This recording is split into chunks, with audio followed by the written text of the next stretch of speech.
Okay.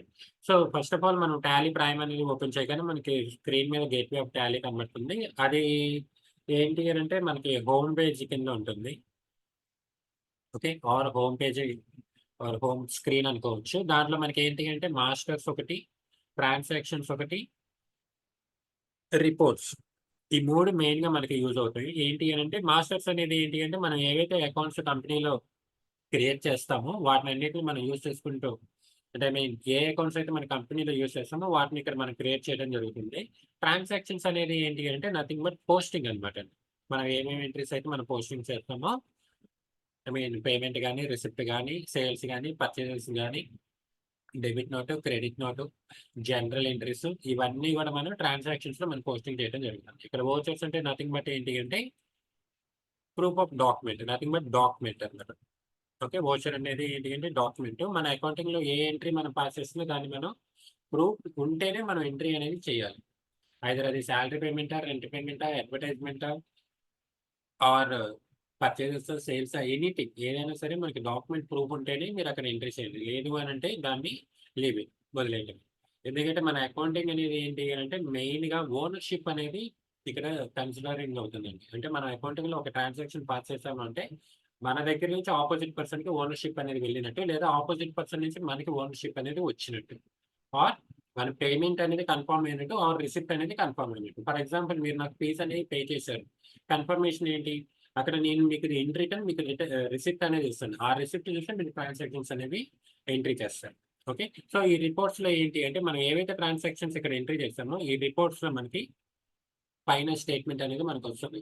Either మనకి profit వచ్చిందా? Loss వచ్చిందా? ఆర్ మన అసెట్స్ ఏంటి? లయబిలిటీస్ ఏంటి? ఐ మీన్ మన ఆస్తులేంటి? అప్పులేంటి? అనేది మనకి అక్కడ స్టేట్‌మెంట్‌లో తెలిసిపోతుంది. ఓకే. నెక్స్ట్. సో, ఇక్కడ మనం ఈ స్క్రీన్ మీద మనం చూసుకున్నప్పుడు ఇక్కడ లెఫ్ట్ సైడ్ కార్నర్‌లో కరెంట్ పీరియడ్ అని ఉంది. మన ప్రెజెంట్ ఫైనాన్షియల్ ఇయర్ మనం అక్కడ అప్డేట్ చేసుకోవడం జరుగుతుంది. ఇక్కడ కరెంట్ డేట్ అంటే ప్రెజెంట్ ఈ రోజు డేట్ అనేది మనం అక్కడ మెన్షన్ ఆటోమేటిక్‌గా అప్డేట్ అవుతుంది. కాకపోతే ఇక్కడ ఏంటి అంటే మనం ఇది డెమో వెర్షన్ కాబట్టి యూజ్ చేసేది మనకి ఫస్ట్ ఏప్రిల్ అనే చూపిస్తుంది ఆల్‌వేస్‌గా. అదే పర్చేజ్డ్ వెర్షన్ అయితే ఈరోజు యాక్చువల్‌గా జూలై 9థ్ కాబట్టి ఆ రోజు డేట్ అది అక్కడ అప్డేట్ అవ్వడం జరుగుతుంది. ఇక్కడ నేమ్ ఆఫ్ మన కంపెనీ నేము అది ఏ రోజు మనం లాస్ట్ ఎంట్రీ అనేది మనం పాస్ చేసామో ఆ డేట్ అనేది ఇక్కడ మనకి స్క్రీన్ మీద కనపడుతుంది. ఓకే. సో, ఇక్కడ కంపెనీ అనేది క్లిక్ చేసి క్రియేట్ అనేది క్లిక్ చేస్తే మనం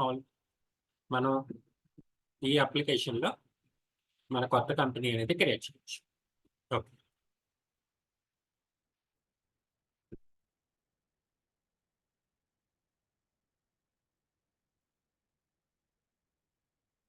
ఓకే అండి. ఇవి కూడా ఆల్రెడీ నేను మీకు చెప్పాను. ఒక 2 మినిట్స్ ఒక్కసారి రివైజ్ చేసేస్తాను ఫాస్ట్‌గా. ఓకే. ఇన్ కేస్ మీకేదైనా డౌట్ అనిపిస్తే గనుక మధ్యలో గ్యాప్ మీరు అడగండి. ఓకే. సో, ఇక్కడ అకౌంటింగ్ సెట్టింగ్స్ అంతా గూడా మనం ఏంటి అంటే ఇక్కడ చేయడం జరుగుతుందండి. అకౌంటింగ్ సెట్టింగ్స్ మొత్తం గూడా. అంటే అకౌంటింగ్ డిపార్ట్‌మెంట్‌లో ఏవైతే రిక్వైర్మెంట్స్ ఉంటాయో, ఏవైతే క్లయింట్‌కి అవసరం ఉంటుందో, వాటికి సంబంధించిన సెట్టింగ్స్ మొత్తం గూడా మనం ఇక్కడ అప్లై చేసుకుంటాం జరుగుతుంది. జస్ట్ లైక్ మన మొబైల్‌లో ఇప్పుడు మనం సిమ్ 1 నుంచి సిమ్ 2కి చేంజ్ అవ్వాలి, లేదా హోమ్ స్క్రీన్ మార్చాలి, పాస్‌వర్డ్ మార్చాలి అనుకున్నప్పుడు మనం సెట్టింగ్స్ ఆప్షన్ చూస్ చేసుకుంటాం గదా! సేమ్ ఎగ్జాక్ట్‌గా ఇక్కడ గూడా ఏంటి అంటే మన అకౌంటింగ్ డిపార్ట్‌మెంట్‌లో క్లయింట్ రిక్వైర్మెంట్ ఏదైతే ఉందో, దానికి సంబంధించి మొత్తం గూడా ఇక్కడ మన ఫ్యూచర్స్ అకౌంటింగ్ దగ్గర మనం అప్లై చేయడం జరుగుతుంది. ఓకే. వాటిలో మెయిన్‌గా మనకి యూజ్ అయ్యే ఆప్షన్స్ ఏంటి అంటే, ఐ మీన్ క్లయింట్‌కి అవసరమైనయి ఏంటి? First of all maintain accounts. అంటే ఆ క ఆ బిజినెస్‌లో అకౌంట్స్ అనేవి వాళ్ళు గనక మెయింటైన్ చేస్తుంటే, అకౌంటింగ్ డిపార్ట్‌మెంట్ అనేది యాక్చువల్‌గా ఉంటే, మనం ఇక్కడ ఆప్షన్ ఎస్ అని ఎంచుకుంటాం. నెక్స్ట్ బిల్ వైస్ ఎంట్రీ అనేది ఏంటి అంటే, ఏ బిల్‌కి ఆ బిల్ మనం సెపరేట్‌గా మనం మెయింటైన్ చేయాలి అనుకుంటే, ఇక్కడ ఆప్షన్ అనేది యెస్ అనేది మనం ఇచ్చుకుంటాం. ఏ బిల్‌కి ఆ బిల్ సెపరేట్‌గా మనం ఎప్పుడు మెయింటైన్ చేస్తాం? అకౌంటింగ్ డిపార్ట్‌మెంటోళ్ళు ఎప్పుడు మెయింటైన్ చేస్తారు? సేమ్ క్లయింటే కానీ ఏ బిల్‌కి ఆ బిల్ సెపరేట్‌గా మెయింటైన్ చేస్తారు. అంటే అది ఎక్కడ ఫర్ ఎగ్జాంపుల్ నేనే ఒక ఎస్‌బీఐ బ్యాంక్‌లో హౌసింగ్ లోన్ తీసుకున్నాను, పర్సనల్ లోన్ తీసుకున్నాను, గోల్డ్ లోన్ తీసుకున్నాను. మూడిట్లకి 3 డిఫరెంట్ అకౌంట్స్ ఉంటాయి. 3 కూడా 3 సెపరేట్ బిల్స్ కింద అక్కడ జనరేట్ అవుతూ ఉంటుంది. ఓకే. అక్కడ అలాంటి టైప్ ఆఫ్ ట్రాన్సాక్షన్స్‌లో మనం మెయింటైన్ బిల్ వైస్ ఎంట్రీ అనే ఆప్షన్‌ని యెస్ అని ఇచ్చుకుంటాం. ఎందుకంటే ఎస్‌బీఐ బ్యాంక్‌కి నేను ఒక్కడినే క్లయింట్ అయినా, అంటే సేమ్ క్లయింట్ అయినా సరే, నేను వేరు వేరు సర్వీసెస్ అక్కడ యూజ్ చేసుకుంటాను కాబట్టి సెపరేట్ బిల్ అంటే సెపరేట్ ఇన్వాయిస్ అనేది అక్కడ జనరేట్ అవుతూనే ఉంటాది. ఓకే. హౌసింగ్ లోన్‌కి సెపరేట్ బిల్లు, పర్సనల్ లోన్కి సపరేట్ బిల్లు, గోల్డ్ లోన్కి సపరేట్ బిల్. ఓకే, ఇలాంటి ప్రాసెస్ మన క్లయింట్ బిజినెస్లో మనం ఎనేబుల్ చేయాలనుకుంటే maintain bill wise entry. Next, enable cost centres. Enable cost centres అనేది ఏంటి అంటే మనం అకౌంటింగ్ డిపార్ట్మెంట్ నుంచి ఏ డిపార్ట్మెంట్కి ఆర్ ఏ యాక్టివిటీకి ఎంతెంత ఖర్చు అవుతుందో మీరు తెలుసుకోవాలి అని అనుకుంటే,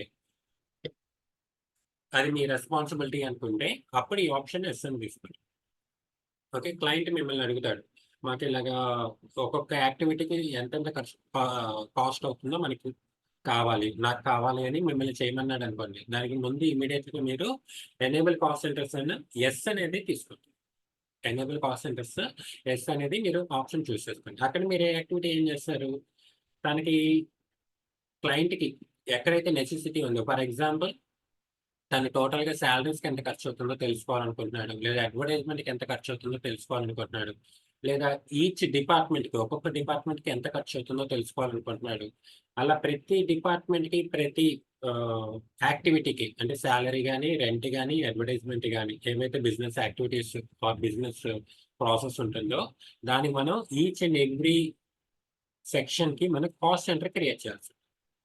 ఓకే, సో టోటల్గా కంపెనీలో మొత్తం మీద శాలరీస్ ఎంత అవుతున్నాయి, కంపెనీ మొత్తానికి అడ్వర్టైజ్మెంట్ కాస్ట్ ఎంత అవుతుంది, కంపెనీ మొత్తానికి రెంట్ ఎంత అవుతుంది, ఇలాంటి మనం ఈజీగా మనం ఎనేబుల్ చేసేయచ్చు. మెయిన్ వీటి యొక్క ఉద్దేశం ఏంటి అని అంటే, ఫస్ట్ ఆఫ్ ఆల్ ఎక్కడెక్కడ ఖర్చు అవుతుంది, ఇంకోటి అన్నెసెసరీ కాస్ట్, అనవసరమైన ఖర్చులు మనం తెలుసుకోవాలి అనుకుంటే ఖచ్చితంగా మన కాస్ట్ సెంటర్ అనేది ఎనేబుల్ చేయాలి. Okay, so next, enable interest calculation. Interest calculation అంటే ఇన్ కేస్ మనం డ్యూ డేట్ కనుక దాటిందనుకోండి, పవర్ బిల్కి మనం ఎక్స్ట్రా పెనాల్టీ కడతాంగా, వాడు ఒక డ్యూ డేట్ అనేది మనకి ఇస్తాడు. ఆ డ్యూ డేట్ దాటిందనుకోండి మన కరెంట్ బిల్ ఎక్స్ట్రా పెనాల్టీ కడతాంగా. ఆల్మోస్ట్ ప్రతి ఇన్వాయిస్కి మన క్లయింట్ బిజినెస్లో డ్యూ డేట్ దాటితే పెనాల్టీస్ ఉన్నాయి, లేదా ఇంట్రెస్ట్ అనేది యాడ్ చేయాలనుకోండి, అప్పుడు మనం ఈ ఆప్షన్ని ఎస్ అని ఇచ్చుకోవడం జరుగుతుంది. ఓకే, నెక్స్ట్, ఇవి మన టాలీలో ఇచ్చిన సెట్టింగ్స్ అన్నమాట. సో యాక్చువల్గా రియల్ ప్రాసెస్లో ఇవే ఉంటాయా అంటే కాదండి. ఇంకా కంపెనీ కనుక పెద్దదైతే ఇంకా ఎడిషనల్ సెట్టింగ్స్ అనేవి కూడా ఉంటాయి. అవి మరి అవేవి అంటే అవి ఆల్మోస్ట్ ఏంటి అని అంటే వేరే సాఫ్ట్వేర్స్లో ఉంటాయి. సో టాలీ అనేది మెయిన్గా స్మాల్ అండ్ మీడియం ఎంటర్ప్రైజెస్కి కాబట్టి వాటి వరకు వాళ్ళు చూస్ చేసుకుని ఈ ఆప్షన్స్ ఈ సెట్టింగ్స్ వరకు ఇవ్వడం జరిగింది. ఓకే, నెక్స్ట్, ఇన్వెంటరీ కూడా సేమ్ అలానే అకౌంటింగ్ లాగానే ఇన్వెంటరీ డిపార్ట్మెంట్కి సంబంధించిన సెట్టింగ్స్ మొత్తం కూడా ఇక్కడ మనం ఎనేబుల్ చేసుకోవడం జరిగింది. Okay, so enable integrate accounts with inventory అంటే మన accounting department. Okay, accounting department అని మన క్లయింట్ బిజినెస్లో ఉంటుంది. అలాగే ఇన్వెంటరీ డిపార్ట్మెంట్ ఉంటుంది. ఇన్వెంటరీ డిపార్ట్మెంట్ అంటే జస్ట్ లైక్ ఒక గోడౌన్ అనుకోండి. ఓకే, యాక్చువల్గా అది గోడౌన్ కాదు, గోడౌన్ మన ఇన్వెంటరీ డిపార్ట్మెంట్ని గోడౌన్ అంటారు, కానీ మీకు ఈజీగా ఉండటానికి గోడౌన్ అని అనుకోండి. ఇప్పుడు ఈ రెండు డిపార్ట్మెంట్ని ఇంటిగ్రేట్ చేయడం అంటున్నారు. ఈ రెండు డిపార్ట్మెంట్ని ఇక్కడ ఆప్షన్ చూసారు, ఇంటిగ్రేట్. ఇంటిగ్రేట్ అంటే కంబైన్ చేయటం, ఇంటిగ్రేట్. దేనికని ఇలా ఇంటిగ్రేట్ చేయటం? చేయకపోతే ఏమవుతుంది అంటే, ఇప్పుడు ఫర్ ఎగ్జాంపుల్ ఈ ఇన్వెంటరీ డిపార్ట్మెంట్ ఇక్కడ ఈ గోడౌన్ నుంచి కొన్ని గూడ్స్ అనేవి మనం పంపించడం జరిగింది అనుకోండి, ఒక 100 యూనిట్స్ లేదా 500 యూనిట్స్. ఆ నెంబర్ ఏదైతే ఉందో ఆటోమేటిక్గా మన అకౌంటింగ్ డిపార్ట్మెంట్లో అప్డేట్ అయిపోతుంది ఆటోమేటిక్గా. ఓకే, సో అక్కడ లింక్ అయిపోయింది కాబట్టి మన ఇన్వెంటరీ డిపార్ట్మెంట్లో స్టాక్ వచ్చినా స్టాక్ వెళ్ళినా ఆటోమేటిక్గా మన అకౌంటింగ్లో కూడా అది అప్డేట్ అయిపోతుంది కాబట్టి అక్కడ ఫ్రాడ్ అనేది జరగటానికి లేదా మిస్టేక్స్ జరగడానికి అవకాశం ఆల్మోస్ట్ చాలా తక్కువగా ఉంటుంది. అదే ఇన్ కేస్ ఈ ఇంటర్లింక్ అనేది లేదు, ఏ డిపార్ట్మెంట్కి ఆ డిపార్ట్మెంట్ ఇండివిజువల్గా వర్క్ చేస్తుంది అనుకోండి, అప్పుడు ఇన్ కేస్ నేను ఒక 100 యూనిట్స్ నేను బయట సేల్ చేశాను, అది అకౌంటింగ్ డిపార్ట్మెంట్లో ఎంట్రీ చేయాలంటే ఏం చేయాలి? ఇక్కడ ఒక గోడౌన్ ఇన్ఛార్జ్ ఉంటారు ఇన్వెంటరీ డిపార్ట్మెంట్. ఈ ఇన్ఫర్మేషన్, ఈ 100 యూనిట్స్ మనం లోడ్ చేసాము, ఒక కస్టమర్కి పంపించాము అన్న ఇన్ఫర్మేషన్ ఈ గోడౌన్ ఇన్ఛార్జ్ అకౌంటింగ్ డిపార్ట్మెంట్కి వెళ్ళి చెప్పాలి. అకౌంటింగ్ డిపార్ట్మెంట్ వాళ్ళు ఆ ప్రూఫ్ ఆఫ్ డాక్యుమెంట్ అంటే గోడౌన్ ఇన్ఛార్జ్ గోడౌన్ ఇన్ఛార్జ్ ఉన్నాడు కదా, వాడిచ్చిన డాక్యుమెంట్ ప్రూఫ్ కింద బేస్ చేసుకుని మళ్ళీ వాళ్ళు ఎంట్రీ చేయాలి. దీనికి చాలా టైం కన్జ్యూమింగ్ అనేది అయిపోతూ ఉంటుంది. ఓకే. అంటే మనం చెప్పటం, మళ్ళీ ఆ అకౌంటింగ్ డిపార్ట్మెంట్‌లో వాళ్ళు ఎంట్రీ చెయ్యటం, దీన్ని మళ్ళీ మనం క్రాస్ చెక్ చేసుకోవటం, ఈలోపు చాలా ఫ్రాడ్ గాని, మిస్టేక్ గాని జరిగే అవకాశాలుంటాయి. చాలా ఫ్రాడ్ గాని, మిస్టేక్స్ గాని జరిగే అవకాశాలు. కాబట్టి ఆల్మోస్ట్ ప్రతి క్లయింట్ ఏంటి అంటే ఇంటిగ్రేట్ చేయడానికి ఇంట్రెస్ట్ అనేది చూపిస్తుంది.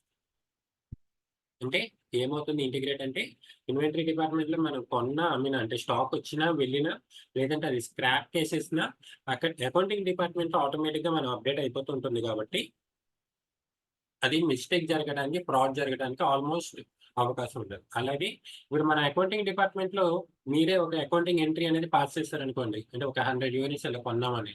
ఆల్మోస్ట్ అది ఇన్వెంటరీ డిపార్ట్మెంట్‌లో అప్డేట్ అయిపోతుంది. అంటే ఐ మీన్ ఆ స్టాక్ వాల్యూ అనేది అప్డేట్ అయిపోతుంది. మనం ఈజీగా అక్కడ వెరిఫికేషన్ చేసుకోవడానికి చాలా బావుంటుంది. ఓకే. నెక్స్ట్ మల్టిపుల్ ప్రైజెస్ అంటే మనకి different types of client I mean మన క్లయింట్‌కి డిఫరెంట్ టైప్స్ ఆఫ్ కస్టమర్స్ ఉన్నారనుకోండి. అంటే డీలరు, డిస్ట్రిబ్యూటరు, రిటైలరు, ఎండ్ కస్టమర్. అందరికి ఒకే ప్రైస్ ఇవ్వం. వేరు వేరు ప్రైజెస్ ఇస్తాం. ఒకే ప్రొడక్ట్. ఓకే. అలాంటప్పుడు మల్టిపుల్ ప్రైజెస్ మనం సేమ్ ప్రొడక్ట్‌కి ఇవ్వాలనుకుంటే మల్టిపుల్ ప్రైజెస్. ఎనేబుల్ బ్యాచెస్ అంటే మీకు ఐడియా ఉంది కదా! మనం అమ్మే ప్రతి ప్రొడక్ట్‌కి, కొనే ప్రతి ప్రొడక్ట్‌కి బ్యాచ్ నంబర్స్ కూడా ఎంట్రీ చేయాలి అనుకుంటే ఈ ప్రాసెస్‌ని యెస్ అని చేస్తాం. దేనికి మనం బ్యాచ్ నంబర్స్ అనేవి ఇస్తాము?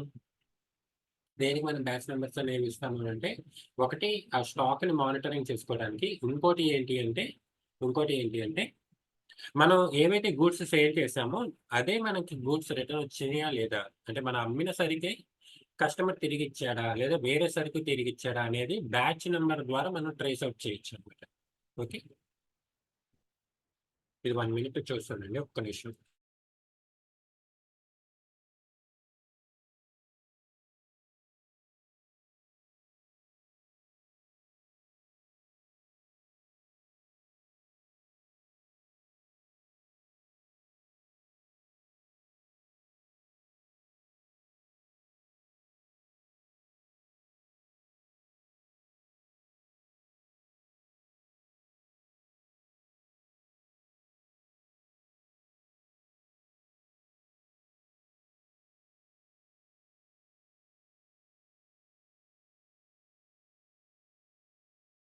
Okay. Next cost tracking, job order processing అనేది ఏంటి అంటే, మీకు సర్వీస్ సెంటర్స్ ఎగ్జాంపుల్ చెప్పాను గదా! ఎల్‌జీ సర్వీస్ సెంటర్స్‌లో డిఫరెంట్ కంప్లెయింట్స్ వస్తుంటాయి. ఒక్కొక్క కంప్లెయింట్ ఒక్కొక్క జాబ్ ఆర్డర్ కింద తీసుకుంటున్నారు. అంటే మన బిజినెస్‌లో క్లయింట్ నుంచి వచ్చే ప్రతి ఆర్డరు యూనిక్ అనుకోండి. అంటే దేన్ని అంటే మీన్ ఏ ఆర్డర్‌కి ఆ ఆర్డరు సెపరేట్ ఇండివిడ్యువల్ అనుకోండి. అక్కడ మనం జాబ్ ఆర్డర్ అనేది మనం తీసుకోవడం జరుగుతుంది. Okay. Best example service centres. అది బైక్ సర్వీస్ సెంటర్ అయినా, ఎల్‌జీ సర్వీస్ సెంటర్ అయినా సంథింగ్. అక్కడ మనం ఇచ్చే కంప్లెయింట్స్ వేరు వేరుగా ఉంటాయి. ఇప్పుడు ఫర్ ఎగ్జాంపుల్ నేను వాషింగ్ మిషన్ సర్వీస్ ఇద్దామని వెళ్ళాం. మీ కంప్లెయింట్ ఒకటుంటుంది. నా కంప్లెయింట్ ఒకటుంటుంది. అంటే నాకు కాస్ట్ వేరుగుంటుంది. మీ కాస్ట్ వేరవుతుంది. దాన్ని మానిటరింగ్ చేయడానికి జాబ్ ఆర్డర్ అనేది మనం యూజ్ చేయడం జరుగుతుంది. Okay. Next cost tracking. Cost tracking అనేది ఏం లేదు. మనం కొన్న దగ్గర నుంచి ఆహ్, అమ్మే వరకు మన కాస్ట్‌ని ట్రాక్ చేయాలి అని అనుకుంటే, అంటే దాని యొక్క మెయింటెనెన్స్ కాస్ట్ గాని, ట్రాన్స్‌పోర్టేషన్ కాస్ట్ గాని, టాక్సెస్ గాని, వేరే అదర్ అడిషనల్ కాస్ట్ గాని మనం మానిటరింగ్ చేయాలనుకుంటే ఈ ఆప్షన్‌ని మీరు యెస్ అని తీసుకోండి. ఓకే. ఫర్ ఎగ్జాంపుల్ నేనొక మెటీరియల్ హైదరాబాద్‌లో కొన్నాను. లెట్ అస్ సే ఒక హ్మ్. ల్యాప్‌టాప్. నేనొక ల్యాప్‌టాప్ అనేది నేను హైదరాబాద్‌లో బై చేశాను. దాని యొక్క పర్చేజింగ్ కాస్ట్ వచ్చి 60,000. దాన్ని నేను విజయవాడకి తీసుకురావడానికి నాకొక రూ. 1000 డెలివరీ కాస్ట్ అయింది. ఓకే. అది యాడ్ అవుతుంది. నెక్స్ట్ దాన్ని నేను గోడౌన్‌లో మెయింటైన్ చేస్తున్నాను. ఆ గోడౌన్‌లో మెయింటెనెన్స్ చార్జెస్ అవుతున్నాయి. దాన్ని నేను మళ్ళీ ఆ ప్రొడక్ట్‌కి యాడ్ చేస్తున్నాను. అలాగే ఆ ల్యాప్‌టాప్ అనేది పాడవకుండా కొన్ని ప్రికాషన్స్ తీసుకుంటున్నాను. దానికి నాకు కాస్ట్ అవుతుంది. అది గూడా నేను నా ల్యాప్‌టాప్ కాస్ట్‌కి యాడ్ చేస్తున్నాను. ఇన్ కేస్ ఏదైనా రిపేర్ అనేది జరిగిందనుకోండి, చిన్న డ్యామేజ్ ఏదైనా జరిగింది. ఆ డ్యామేజ్ రిపేర్‌కి కూడా నేను కొంత కాస్ట్ అనేది బేర్ చేశాను. అది గూడా నేను నా ల్యాప్టాప్ కాస్ట్కి యాడ్ చేశాను. ఇక్కడ ప్రతిదీ యాడ్ చేస్తున్నాను అన్నాం కదా, దాన్నే కాస్ట్ ట్రాకింగ్ అంటారు.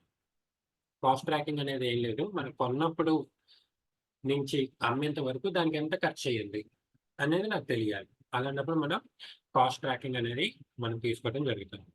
నెక్స్ట్ జాబ్ కాస్టింగ్, ఆల్వేస్ ఇదే. Job order processing, job costing రెండు ఒకటే, కానీ రెండింటికి వేరు వేరు ఏంటి అంటే, జాబ్ ఆర్డర్ అనేది ఏంటి అంటే, ఇప్పుడు నేను ఎల్జీ సర్వీస్ సెంటర్లో ఒక వాషింగ్ మిషన్ అనేది ఇవ్వటం జాబ్ ఆర్డర్. జాబ్ కాస్టింగ్ అంటే ఏంటంటే, ఇప్పుడు ఎల్జీ సర్వీస్ సెంటర్లో వాళ్ళకి ఓన్గా ఎంత పడింది. ఇప్పుడు నేను ఇచ్చిన washing machine repair I mean complaint close చేయడానికి, ఆ వాషింగ్ మిషన్ రిపేర్ చేయడానికి యాక్చువల్ కాస్ట్ ఎంత పడిందో వాళ్ళకి తెలియాలి. ఆ కాస్ట్ పడితేనే దాని మీద వాళ్ళు మార్జిన్ వేసుకుని అక్కడి నుంచి సేల్ చేయడం జరుగుతుంది. Next use discount column in invoices. మనం పర్చేస్ సేల్స్ ఎంట్రీ చేసేటప్పుడు డిస్కౌంట్ కాలమ్ సపరేట్గా ఉండాలనుకుంటే అక్కడ మనం ఈ ఆప్షన్ ఎస్ఎం తీసుకుంటాం. Separate actual build. యాక్చువల్ అనేది 4 యూనిట్స్, బిల్డ్ 3 యూనిట్స్ అనుకోండి. మిగిలిన 1 యూనిట్ ఏంటి అంటే ఫ్రీ. మన 3 సోప్స్ కొంటే 1 సోప్ ఫ్రీ. టోటల్గా మనం యాక్చువల్గా ఎన్ని తీసుకున్నాం 4, కానీ బిల్ ఎన్ని ఎట్లా చేశారు 3. సో అక్కడ రిమైనింగ్ 1 డిఫరెన్స్ ఏంటి అంటే ఫ్రీ ఐటమ్. సో క్వాంటిటీ పరంగా క్లయింట్ బిజినెస్లో ఫ్రీ ఐటమ్స్ ఇస్తున్నాడు అనుకుంటే కనుక మనం ఈ ఆప్షన్ ఎస్ఎన్ తీసుకోవడం జరుగుతుంది. ఓకే, సో ఇది టోటల్గా మెయిన్ మనకి ఇంపార్టెంట్ ఏంటి. మిగిలిన ఈ టాక్సేషన్ అంటే GST, TDS, VAT, excess, service tax, మన క్లయింట్ బిజినెస్లో ఏవేవైతే ట్యాక్సెస్ అప్లికబుల్ ఉంటుందో వాటన్నిటిని ఎస్ఎన్ ఇచ్చుకుంటాం, లేని వాటిని నో అని ఇచ్చేసుకుంటాం. ఓకే, సో జిఎస్టీ అనేది ఆల్మోస్ట్ అన్ని కంపెనీస్కి ఉంటుంది. టీడీఎస్ అనేది గవర్నమెంట్ ఎంప్లాయీస్కి కానీ, లేదంటే రెంట్ పేమెంట్స్ అప్పుడు కానీ, లేదా లాటరీ ఇన్కమ్ అప్పుడు కానీ టీడీఎస్, టీసీఎస్ అప్లై అవుతుంది. వ్యాట్, సర్వీస్ ట్యాక్స్ అనేది లిక్కర్, పెట్రోలియం ప్రొడక్ట్స్ మీద ఉంది. ఎక్సెస్ డ్యూటీ అనేది మ్యానుఫ్యాక్చరింగ్ యూనిట్స్కి ఎక్సెస్ డ్యూటీ అనేది ఉంటుంది. ఓకే, అక్కడ క్లయింట్ బిజినెస్ని బట్టి మనం ఆప్షన్ ఎస్ ఆర్ నో అనేది మనం ఇచ్చుకోవడం జరుగుతుంది. Next online access, enable browser access for reports, enable tally.net service for remote access. Remote access అంటే దూరంగా అని. వర్క్ ఫ్రమ్ హోమ్ అనే వర్డ్ మీరు వినే ఉంటారు కదా. మనం ఇప్పుడు మీ కంపెనీ హైదరాబాద్లో ఉండొచ్చు, మీరు ఇంటి దగ్గర నుంచి మీరు వర్క్ చేయొచ్చు. ఎలాగా, ఈ ఆప్షన్ అనేది మీరు ఇచ్చుకొని, అంటే డైరెక్ట్గా మీరు అక్కడ కంపెనీ మెయిన్ సర్వర్కి మీరు కనెక్ట్ అవుతారు. మీరు ఇక్కడ ఎంట్రీ చేసిన ట్రాన్సాక్షన్స్ అన్నీ కూడా ఆటోమేటిక్గా అక్కడ అప్డేట్ అవుతూ ఉంటాయి. రిమోట్ అంటే దూరంగా అన్నారు. ఓకే, వర్క్ ఫ్రమ్ హోమ్ అలాంటి ఎనేబుల్ చేసుకున్నప్పుడు ఆప్షన్ని మనం యూజ్ చేసుకోవడం లేదు. Payroll, HR department, okay, inventory department, accounting department. టోటల్గా మన టాలీలో 3 డిపార్ట్మెంట్స్ని మనం కంట్రోల్ అండ్ మేనేజ్ చేయొచ్చు. ఏంటి అని, accounting department, inventory department, HR department. HR డిపార్ట్మెంట్లో ఏముంటాయి అంటే, ఒక ఎంప్లాయీ ఏ డివిజన్, ఏ డిపార్ట్మెంట్, తన యొక్క బేసిక్ పే ఏంటి, అలవెన్సెస్ ఏంటి, తన యొక్క net salary, gross salary, deductions, ఇవన్నీ కూడా మనం మానిటరింగ్ చేసి ఎంట్రీ చేసి దాన్ని మేనేజ్ చేయొచ్చు. ఓకే, ఆప్షన్స్ మన టాలీలో చేయాలనుకుంటే ఈ ఆప్షన్స్ని ఎస్ అని. Okay, next others. ఇది ఇంకా మనకి అడిషనల్ ఫీచర్స్కి సంబంధించినవి. అంటే క్యూఆర్ కోడ్ కానీ లింక్ ఏదైనా మన టాలీ సాఫ్ట్వేర్ ద్వారా అదర్ పర్సన్స్కి మనం ఫార్వర్డ్ చేయాలనుకున్నప్పుడు ఇక్కడ నుంచి మన ఆప్షన్ అనేది తీసుకొచ్చారు. మీరు ఎప్పుడైనా మెడ్ ప్లస్, అపోలో ఫార్మసీలో మీరు వెళ్ళినప్పుడు మీకు లింక్ డైరెక్ట్గా వచ్చేస్తుంది కదా. మీ బిల్ ఎంత అయింది అంటే వాళ్ళు 110 అనేది ఎంటర్ చేయగానే మనకి లింక్ డైరెక్ట్గా వచ్చేస్తుంది. మనం ఆ లింక్ ఓపెన్ చేసేసి మనం డైరెక్ట్ పేమెంట్ అనేది చేస్తుంటాం. అలాంటి లింక్స్ మన టాలీ ద్వారా పంపించాలనుకుంటే ఈ ఆప్షన్స్ మనం ఎస్ అని తీసుకోవడం జరుగుతుంది అన్నమాట. ఓకే, సో ఇది ఓవరాల్గా టాలీ బ్యాక్గ్రౌండ్కి సంబంధించి మొత్తం ఫ్యూచర్స్. నెక్స్ట్ అలాగే మనకి ఏంటి అంటే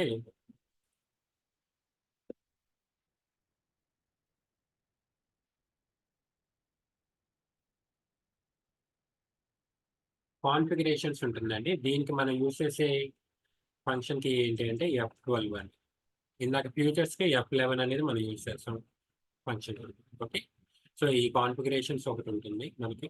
ఒక్క నిమిషం, ఈ కాన్ఫిగరేషన్స్ నేను ప్రీవియస్గా మీకు చెప్పలేదు.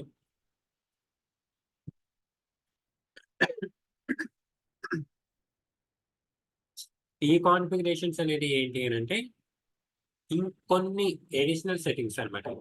ఫ్యూచర్స్ అనేది డైరెక్ట్‌గా ఆప్షన్‌లో సెట్టింగ్స్ ఈ కాన్ఫిగరేషన్ అనమాట. ఓకే. ఫర్ ఎగ్జాంపుల్ ఇప్పుడు డిస్కౌంట్ అనేది నేను ఒక డాక్యుమెంట్‌లో అప్లై చేయాలి. అది మనకి ఫ్యూచర్స్‌లో ఉంటుంది. ఆ డిస్కౌంట్ అనేది ఎలా అప్లై చేయాలనేది కాన్ఫిగరేషన్‌లో ఉంటుంది. ఓకే. సో, ఇక్కడ ఫస్ట్ ఆప్షన్ ఏంటి అనంటే use credit, debit instead to or by.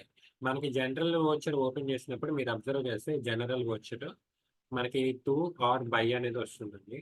Okay. దాని ప్లేస్‌లో క్రెడిట్, డెబిట్ రావాలి అనుకుంటే ఇక్కడ ఆప్షన్ ఎస్ అనమాట. Okay. Use credit, debit instead of to or by. ఒక్కొక్క కంపెనీ ఒక్కొక్కలా యూజ్ అవుతుంది. కొన్ని కంపెనీస్ టు ఆర్ బై అనే ఆప్షనే యూజ్ చేస్తుంది జనరల్‌లో. కొన్ని కంపెనీస్ క్రెడిట్, డెబిట్ యూజ్ చేస్తారు. బట్ మనం ఏంటి అంటే 2 తెలుసుకునే వెళ్ళాలండి. ఇప్పుడు మనకి ఈ టు బై తెలీదు నాకు. క్రెడిట్, డెబిట్ తెలుసు. నేను ఇలానే ఎంటర్ చేస్తానని క్లయింట్‌కి అడిగామనుకోండి. Client already to or by అనే ఆప్షన్సే చాలా సంవత్సరాల నుంచి తను యూజ్ చేస్తున్నాడనుకోండి. తను వీటికి ఇష్టపడడు. క్లయింట్ ఏదైతే రిక్వైర్మెంట్ ఉందో, ఏదైతే మనకి నెసెసిటీ ఉందో, ఏదైతే వాళ్ళకి నచ్చుతుందో, అలవాటయిందో దాన్నే మనం అక్కడ ఫాలో అవ్వాలి. నేనక్కడికి జాబ్‌కెళ్ళి లేదంటే నాకిలా వద్దు, నాకది అర్థం కాదు, నేను ఎట్లైనా చేస్తానంటే మనల్ని వాళ్ళు కన్సిడర్ చేయాలి. ఓకే. సో, మనం ప్రాక్టీస్ చేసేటప్పుడు 2 ఆప్షన్స్ కూడా మీరు అలవాటు చేసుకోవాల్సింది. Next provide supplier invoice, reference invoice and date. So, ఈ ఆప్షన్స్ అన్నీ ప్రాబ్లమ్ చేసేటప్పుడైతే మీకు ఇంకా ఈజీగా ఉంటుందండి. ఒక నిమిషం చెప్తాను.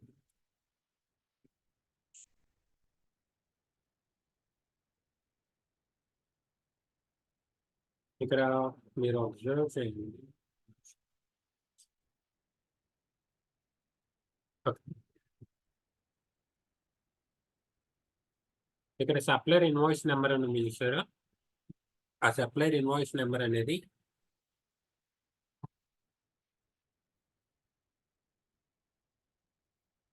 ఇక్కడ సప్లయర్ డీటెయిల్స్ యెస్ అని ఉంది కదా! అందుకని అక్కడ మనకి పర్చేజ్ డాక్యుమెంట్‌లో సప్లయర్ ఇన్వాయిస్ నంబర్ అనేది వచ్చింది. అంటే ఈ ఒక డాక్యుమెంట్‌లో అడిషనల్ సెట్టింగ్స్ మనం చేయాలనుకుంటే. ఇందాక మనం డిపార్ట్‌మెంట్ వైస్‌గా చూసామండి. ఎక్కడ ఫీచర్స్‌లో. ఇప్పుడు మనం డాక్యుమెంట్ వైస్‌గా చూస్తున్నాం. మీకు సింగిల్ వర్డ్‌లో అర్థం కావాలని. నేను మళ్ళీ చెప్తాను.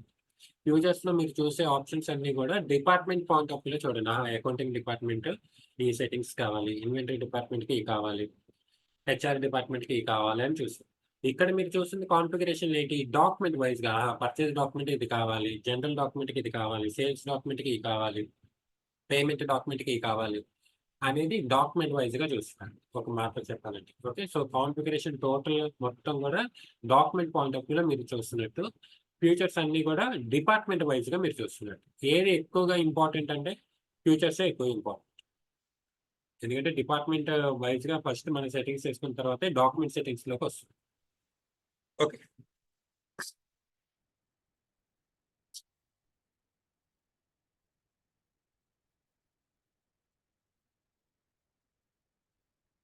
Okay. Next. Provide receipt number, import details, order details, import details. Ah, ఈ ఆప్షన్స్ అన్నీ నేను మీకు ప్రాబ్లమ్స్ చేసేటప్పుడు చెప్తానండి. అక్కడ మీకు ఈజీ అవుతుంది. ఎందుకంటే నేను ఆల్రెడీ చెప్పాను గదా! ఒక డాక్యుమెంట్‌లో మనం ఎంట్రీ చేసేటప్పుడు ఏమేమి ఆప్షన్స్ అయితే, ఏమేమి సెట్టింగ్స్ అయితే మనకు అవసరం వాటిని ఇక్కడ మనం అప్లై చేసుకుంటాం కాన్ఫిగరేషన్స్‌లో. ఓకే. అంటే నాకు పర్చేజ్ డాక్యుమెంట్ ఇలా ఎంట్రీ చేసేటప్పుడు నాకు ఈ సెట్టింగ్స్ కావాలని మన క్లయింట్ అడిగాడనుకోండి. దాని సెట్టింగ్స్ మన కాన్ఫిగరేషన్‌లో చూసుకుంటాం. నాకు పేమెంట్ చేసేటప్పుడు నాకు ఈ సెట్టింగ్స్ కావాలని అడిగాడనుకోండి. దాన్నప్పుడు మనం కాన్ఫిగరేషన్‌లో చూసుకుంటాం. ఓకే. దీన్ని ఎంట్రీ చేసేటప్పుడు వాటిని వన్ బై వన్ మీకు చెప్తాను. ఇక్కడైతే మీకు అంత ఈజీగా ఉండదు.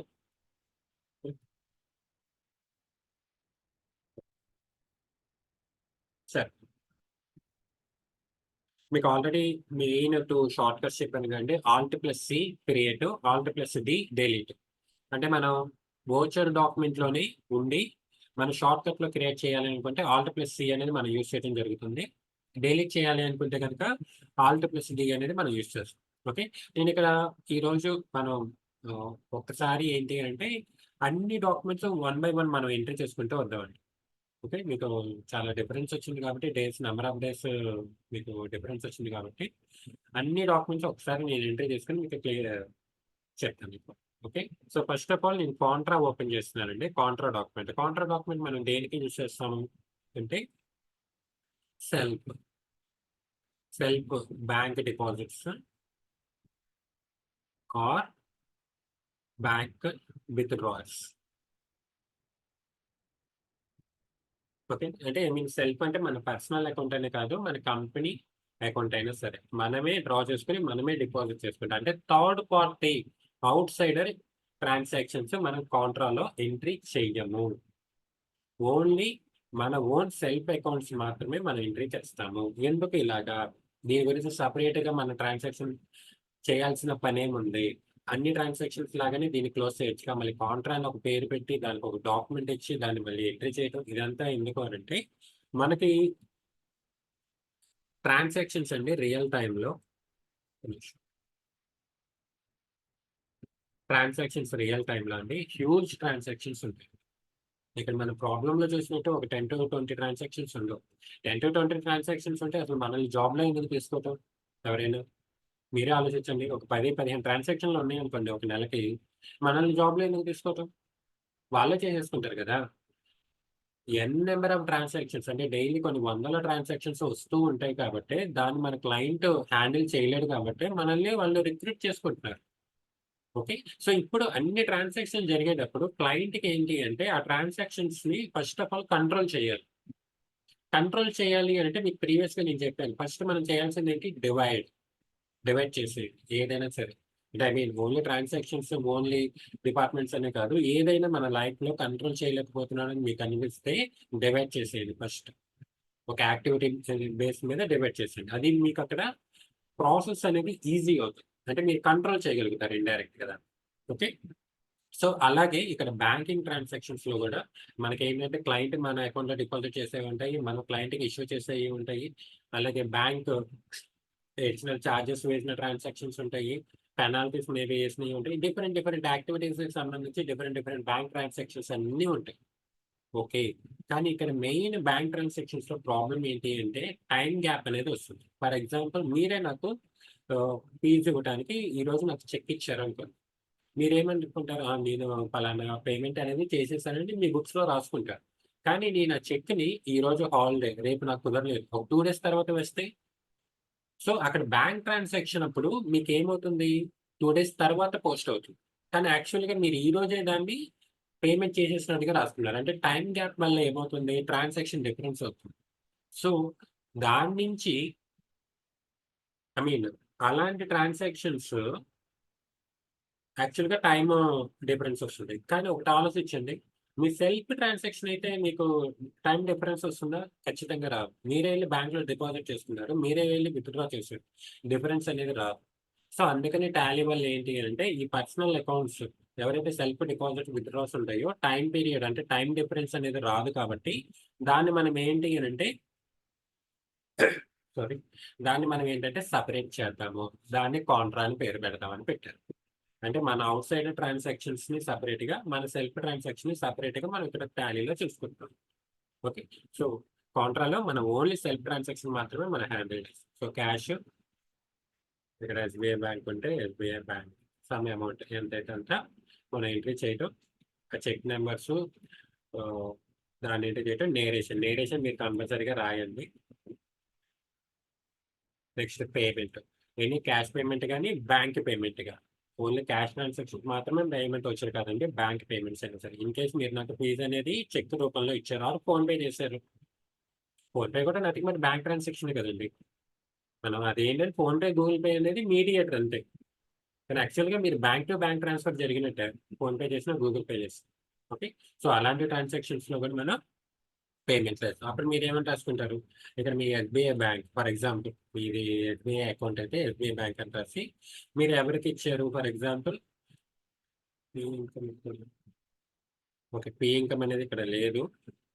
కొంచెం వెయిట్ చేద్దాం.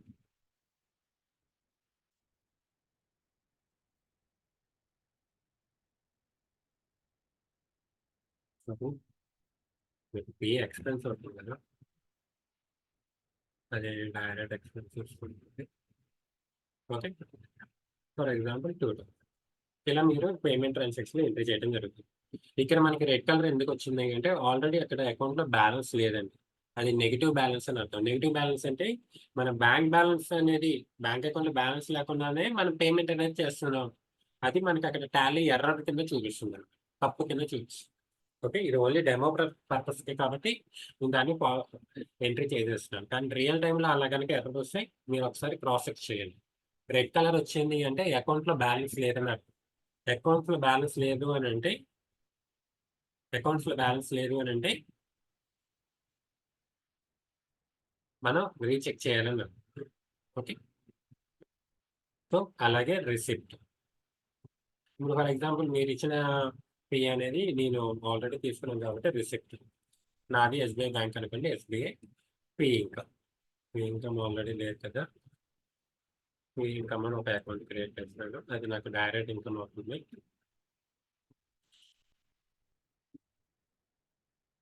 ఓకే. అలా మనం ఎంటర్ చేయడం. జనరల్‌లో ఏంటి అనంటే, మన నాన్ క్యాష్ ట్రాన్సాక్షన్స్ అంటే అప్పు ట్రాన్సాక్షన్స్ అన్నీ కూడా మనం జనరల్‌లో వేయటం జరుగుతుంది జనరల్‌గా. ఓకే. ఓన్లీ అప్పు ట్రాన్సాక్షన్ అంటే అక్కర్లేదు. క్యాష్ ట్రాన్సాక్షన్స్ వేయొచ్చు. నాన్ క్యాష్ ట్రాన్సాక్షన్స్ కూడా వేయొచ్చు.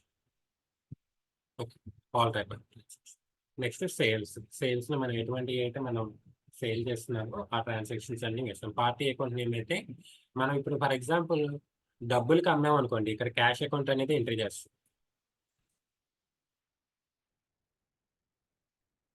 ఓకే. ఇక్కడ క్యాష్ అకౌంట్ అనేది మనం ఎంట్రీ చేయడం జరుగుతుంది. అదే అప్పు మీద అమ్మామనుకోండి. అప్పు మీద అమ్మినప్పుడు ఆ పర్సన్‌ని మనం గుర్తుపెట్టుకోవాలి కాబట్టి, వాళ్ళ పేరు మనకి నోటెడ్ అవ్వాలి కాబట్టి, వాళ్ళ నేమ్ అనేది ఇక్కడ మనం మెన్షన్ చేస్తాం. ఓకే. సో, సేల్స్ లెడ్జర్‌లో సేల్స్ అకౌంట్ ఇక్కడ మన స్టాక్ ఐటెమ్ ఏదైతే ఉందో బుక్స్ ఆర్ చైర్స్ వాటిని ఎంట్రీ చేయటం, క్వాంటిటీ ఎంత, రేట్ ఎంత, దాని యాక్చువల్ అక్కడ పోస్ట్ చేస్తే మనకక్కడ పోస్టింగ్ అనేది అయిపోతుంది. ఓకే. సో, ఇలా మన sales same as usual purchases కూడా మనం ఎంట్రీ చేస్తాం. ఈ 2 ఈజీగానే ఉంటాయి. బట్ మనకి డెబిట్ నోట్, క్రెడిట్ నోట్ దగ్గర కొంచెం కాన్‌ఫ్లిక్ట్ వస్తుందండి. డిఫరెన్స్ వస్తుంది. ఓకే. అది నేను రేపటి సెషన్‌లో చెప్తాను. ఈరోజు మీరేం చేస్తారంటే ఒక్కసారి ఇప్పుడు నేను చెప్పిన రికార్డ్ సెషన్ మీకు పెడతాను కదా! మీరు ఒక్కసారి వీటిని రీవాచ్ చేసి ఒక్కసారి ప్రాక్టీస్ చేయండి. రేపటి నుంచి నేను బిగ్ ప్రాబ్లమ్స్ తీసుకొని నేను వన్ బై వన్ నేను మీకు చెప్తాను. ఓకే. రేపటి నుంచి నేను ఎక్స్‌ట్రా క్లాస్